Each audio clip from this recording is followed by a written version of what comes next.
We're the guardians of the galaxy. All the love. You feel romantic, sexual love. No, I don't. For her. No. All the laughs. I'm Groot. No! Try again. I'm Groot. No!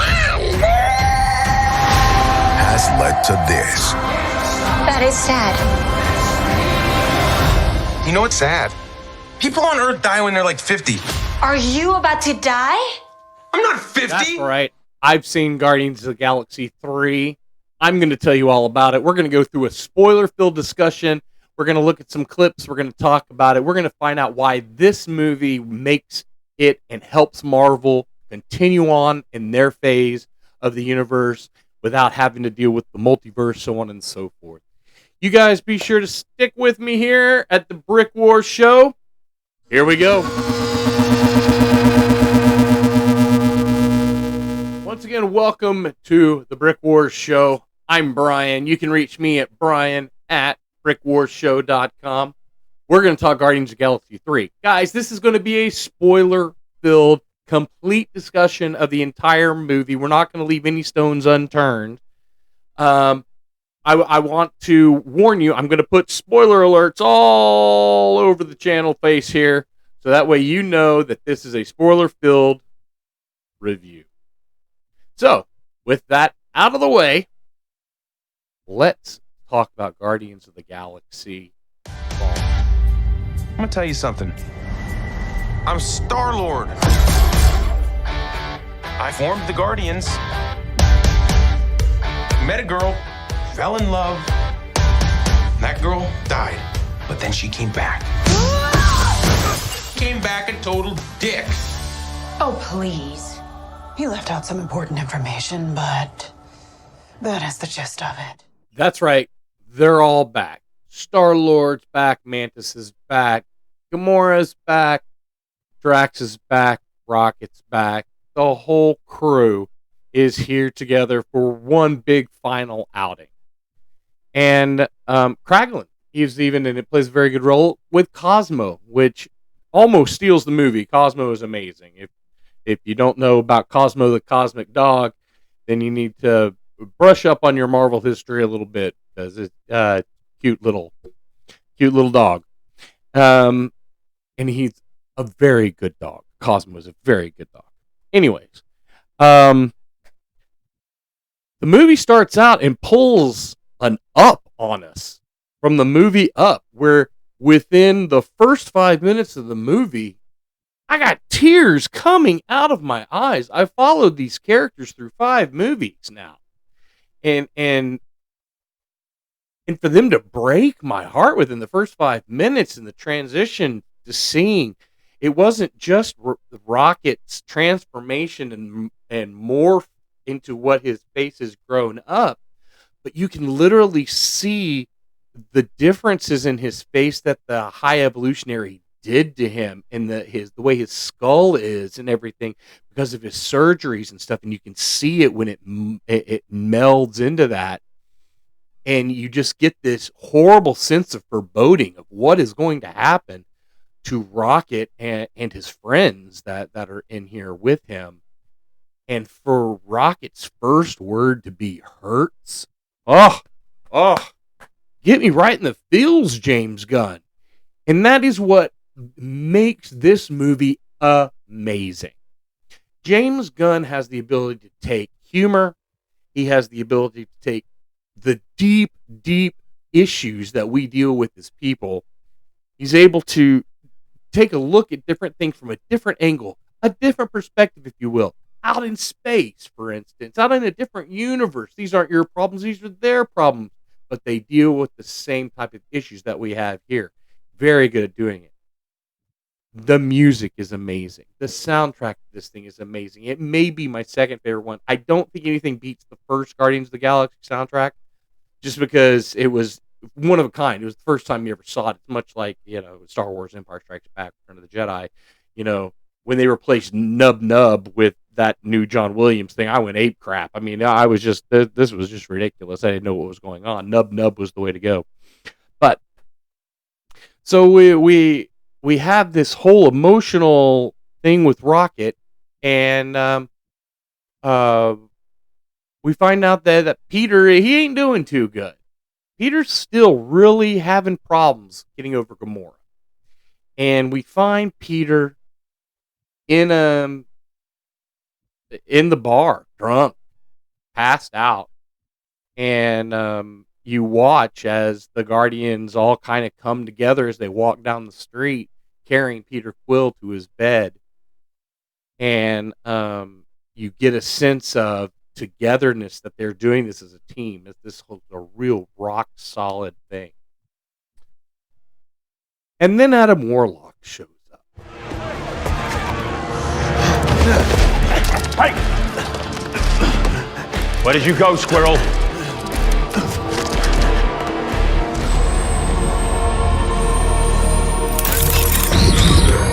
On the ground!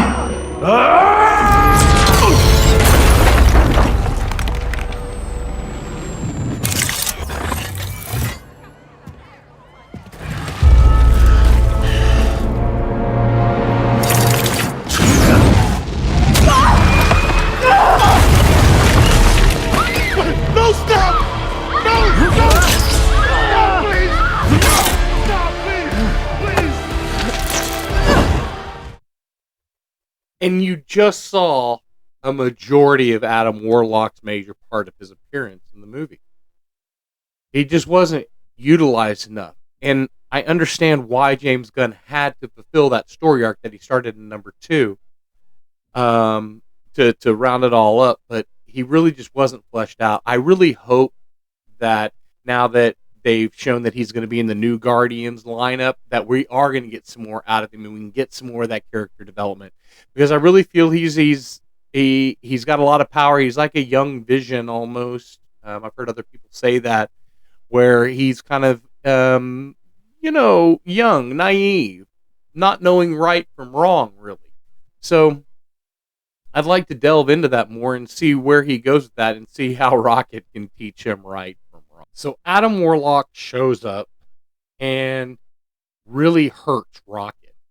And in an attempt to try to save Rocket's life, they end up finding out that there's a kill switch put on his heart that if you don't have the passcode for it, it's going to kill you. So now we have our mission. Our mission is to save Rocket, and the only way to do that is to go visit the person that built Rocket, the High Evolution. And we're going to do that, and we're going to mess him up a little bit because he's not a very nice guy, as we're going to learn. So you've got this team that's come together to go and save their friend, which is a major core part of this story and this family. And along the way, Peter is still having to deal with his issues with Gamora, because Gamora has been brought in because Nebula called the Ravagers, and they are now led by Gamora and Sylvester Stallone's character as well. And so Gamora has now joined the team, and Peter decides to take this opportunity to spill his guts to her. I miss you so much. And maybe if you open yourself up to it, there's a possibility. I don't think so, Quinn. Quill. I don't think so. Well, what I'm trying to say is... Peter, you know this is an open line, right? What?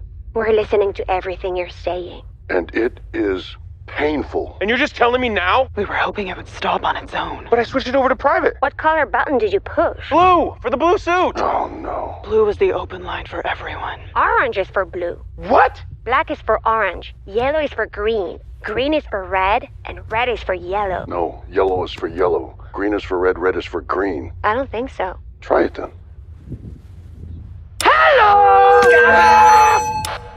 You're right. Which this shows just exactly how Gunn is the master at taking humor and taking feeling and merging the two together.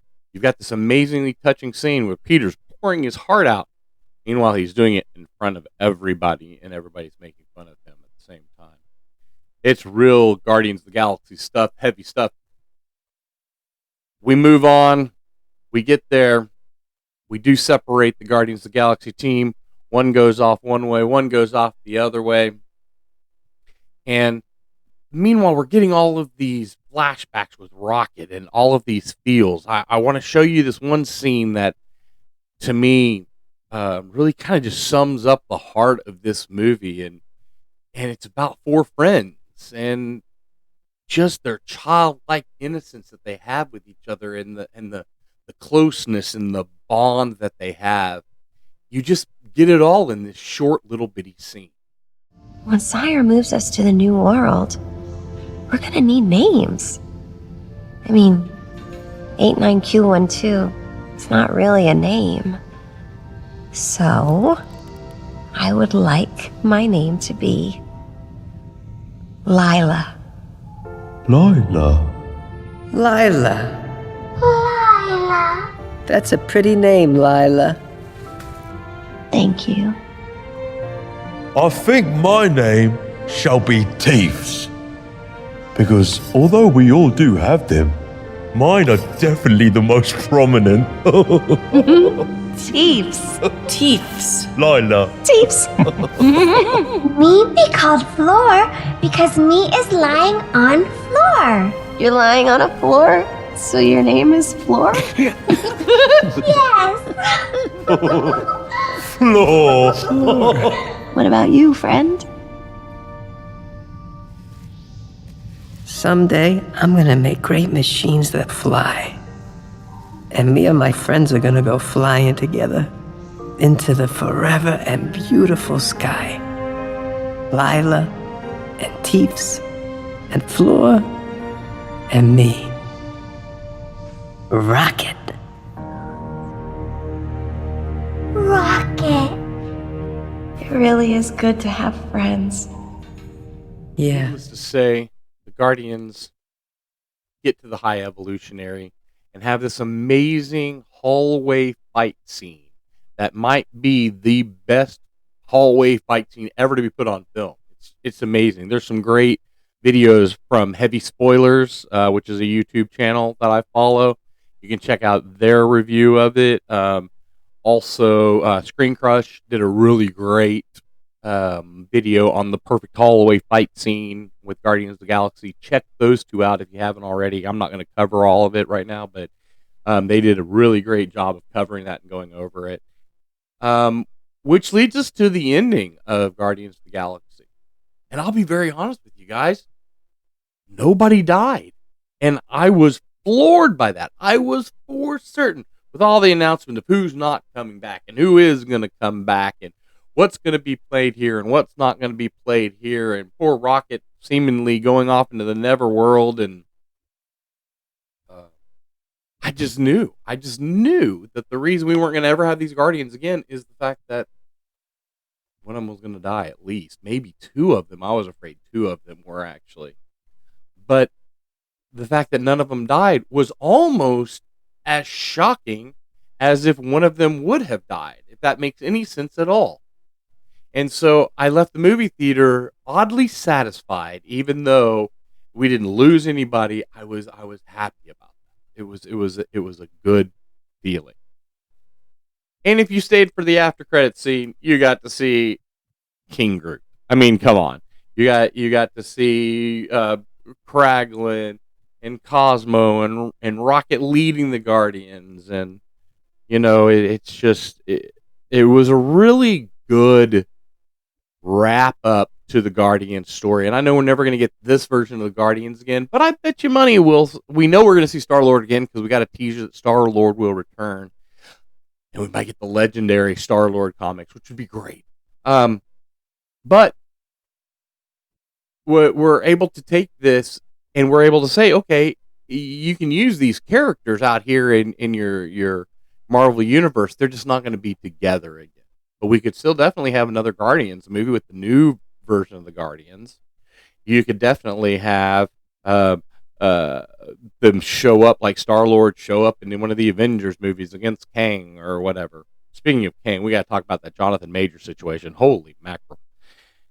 Anyways, yeah, that was the amazing Guardians of the Galaxy Volume 3. I can't say enough great things about it. It was amazing. We actually saw it in IMAX, and in the middle of our screening, actually about 20 minutes into it, the fire alarms went off and they evacuated the entire theater, and then they had to bring us back in, and then they re-showed us part of the movie, and it was a whole thing. So it wasn't that that it wasn't non-eventful, because it was. Well, that's going to wrap it up here at the Brick Wars Show. I want to thank you for joining us. Please like us, subscribe us, send that notification. We're really trying to start a channel here. We're really trying to build something and grow on something and do something fun around here, do something a little different. So join us, will you? Follow along with our YouTube shorts we're putting up all the time. Follow along and see what we're going and doing every day and all of the time. So there's always something. Kitt and I are always doing something. So either way, Brick Wars Show. Love to see you here. Brian at the Brick Wars Show. You can reach me there. You can reach her at Kitt at the Brick Wars Show. You can do that. You can visit our website, brickwarshow.com. And be sure to visit our sponsor, theultimatepiece.com. That's right, for all your Lego needs, not just Star Wars, but all your piece needs as well. So be sure to join us there at The Ultimate Piece. That's going to wrap it up here. Brian saying, see you next time.